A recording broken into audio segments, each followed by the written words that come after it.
వీడున్నాడమ్మా నిన్నే చూపడానికి, రేయి ఉన్నాదమ్మా కలలో నిన్నే చేరడానికి.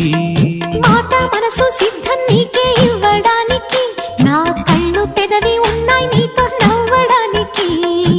ఏనాడు చూశాను రూపురేఖలు, ఆనాడే రాశాను చూపులేఖలు.